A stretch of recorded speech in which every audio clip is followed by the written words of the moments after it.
I fundamentally believe that people don't learn by looking at PowerPoint slides. And I want to use the example of when my kids were little. They started walking quite early, but it wasn't because I showed them a PowerPoint slide pack. It was because they learned by immersing themselves and being curious about the world and trying to get up and practicing daily and falling down and getting up again. And that's really, for me, a great metaphor when we look at customer experience. Sometimes leaders get very disconnected from the experience of the customer, and I use this immersion technique where I really connect them with what the customer is feeling, what the customer is experiencing. And one of the examples I want to mention is having a group of executives fill in a death claims form. Now, this was a very long death claims form, and we had a 3-hour workshop to do this. And by page 3, they said to me, "No, Chantal, we get what you're trying to tell us." And I said, "No, keep going.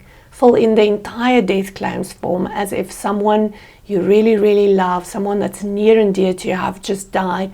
Please circle the things that are not customer-centric.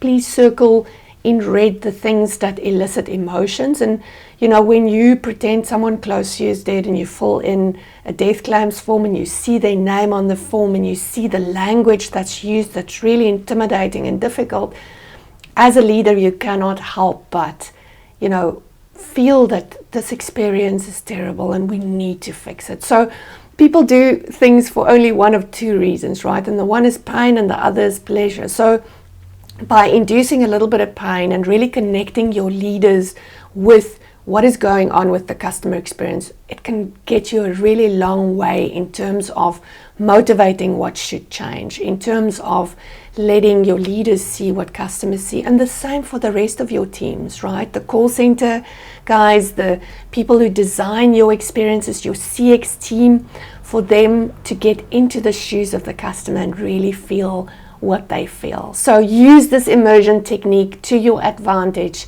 to create magnificent experiences for your customers. Be remarkable.